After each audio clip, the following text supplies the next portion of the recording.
एक समय की बात है जब उत्तरापथ के मधुपुर नामक नगर में मधुसेन नाम का एक राजा रहता था। उसे विषय सुख करते हुए एक त्रिस्तनी कन्या उत्पन्न हुई। पैदा होने की खबर जब राजा तक पहुंची तो उसने तुरंत अपने सैनिकों को बुलाकर कहा, अरे इस त्रिस्तनी कन्या को ले जाकर किसी वन में छोड़ आओ और किसी को पता भी ना चले। यह सुनकर सैनिकों ने कहा, हे महाराज, यद्यपि यह त्रिस्तनी कन्या अनिष्ट करने वाली होती है, फिर भी एक बार किसी ब्राह्मण को बुलवाकर पूछ लेना चाहिए ताकि लोक परलोक में आपकी निंदा ना कर सकें। जैसे जो दूसरे से बराबर पूछता है, सुनता है और हमेशा उसकी याद रखता है, उसकी बुद्धि सूर्य की किरणों से कमलिनी की तरह बढ़ती है। राजा ने कहा, यह कैसे? उसने कहा, राक्षस राज द्वारा पकड़े गए ब्राह्मण की कथा। हे महाराज, किसी जंगल में चंडकर्मा नामक राक्षस रहता था। वह जंगल में घूमते हुए उसे एक ब्राह्मण मिला। राक्षस उसके कंधों पर चढ़कर कहा, अरे आगे चल। ब्राह्मण भी उस राक्षस के डर से चुपचाप बिना कुछ कहे आगे की ओर चलते गया। कमल और मुलायम जैसे उसके पैर देखकर ब्राह्मण ने राक्षस से पूछा, हे राक्षस, तुम्हारे पैर इतने मुलायम कैसे हैं? राक्षस ने कहा, अरे ब्राह्मण, यह मेरा प्रण है कि मैं गीले पैर में जमीन पर नहीं चलूँगा। यह सुनकर अपने छुटकारे का उपाय सोचता हुआ वह ब्राह्मण एक तालाब पर पहुँचा। वहाँ राक्षस ने कहा, जब तक मैं उस तालाब से स्नान नहीं कर आता तब तक तुम यहीं मेरी राह देखना। यह कहकर राक्षस स्नान करने तालाब की ओर चला गया। उसके जाने के बाद ब्राह्मण ने सोचा, अरे जरूर पूजा पाठ के बाद वह मुझे खा जाएगा, इसलिए मुझे बिना देरी किए यहाँ से भाग जाना चाहिए और वह गीले पैर मेरा पीछा भी नहीं कर सकेगा। अब वह ब्राह्मण वहाँ से भाग निकला। व्रत टूटने के डर से राक्षस भी उसके पीछे नहीं गया। इसलिए लोग सही कहते हैं कि जानकार आदमी को भी दूसरे से पूछते रहना चाहिए। बड़े राक्षस से भी पकड़े जाने पर सवाल पूछने से ब्राह्मण छूट गया।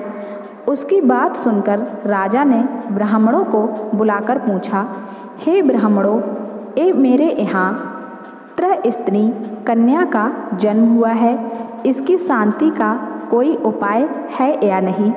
ब्राह्मणों ने कहा, हे राजन, सुनिए, मनुष्य के यहाँ कम अथवा अधिक अंगों वाली जो कन्या पैदा होती है वह अपने पति और शील का नाश अवश्य करती है। इनमें से भी अगर 3 स्त्रों वाली कन्या अपने पिता की नज़र पड़े तो वह तुरंत अपने पिता का नाश कर देती है। इसमें कोई संदेह नहीं, इसलिए इस लड़की को आपको नहीं देखना चाहिए। अगर कोई इस कन्या के साथ विवाह करे तो उसे इस कन्या को देकर इस नगर से बाहर भिजवा दीजिए। ऐसा करने से आपके दोनों लोग सुधरेंगे। ब्राह्मणों की बात सुनकर राजा ने डंके की चोट से पूरे राज्य में मुनादी करवा दी, लोगों, इस त्रिस्तनी कन्या के साथ जो भी विवाह करेगा उसे 1 लाख की स्वर्ण मुद्राएं मिलेंगी और उसे इस नगर को छोड़ना पड़ेगा।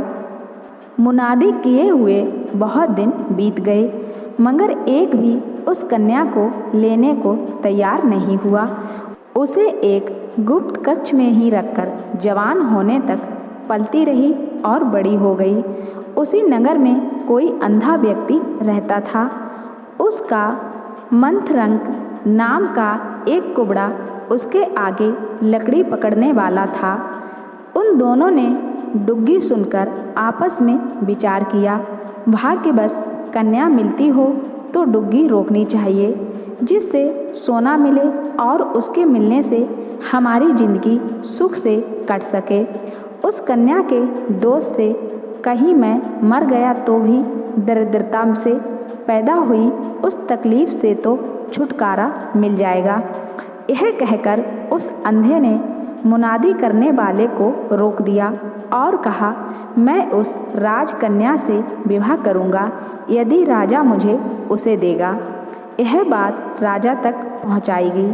राजा ने अपने सैनिकों को कहा, अंधा, बहरा, कोढ़ी और अंत्यज जो कोई भी विदेश जाने को तैयार हो 1,00,000 स्वर्ण मोहरों के साथ इस कन्या को ग्रहण कर सकता है। राजा की आज्ञा से उस त्रस्तिनी कन्या को एक नदी के किनारे ले जाकर 1,00,000 स्वर्ण मुद्राओं के साथ उसे अंधे को देकर एक नाव में बैठाकर कुबड़े के साथ तीनों को विदेश भेज दिया। अब वह तीनों अपने नगर से दूर जाकर मिली हुई स्वर्ण मुद्राओं से एक महल खरीदकर एक जगह पर सुख से रहने लगे। अंधा केवल पलंग पर पड़ा रहता और घर का सारा काम कुबड़ा करता था। कुछ समय बीतने पर त्रस्तिनी का कुबड़े के साथ संबंध हो गया। तभी एक दिन त्रस्तिनी ने कुबड़े से कहा, हे पुरुष, यदि यह अंधा किसी तरह मार दिया जाए तो हम दोनों का समय सुखमय से कट सके, इसलिए कहीं से जहर की खोज करें जिसे देकर मैं सुखी हो जाऊं। उस कुबड़े को घूमते घूमते एक मरा सांप दिखाई दिया।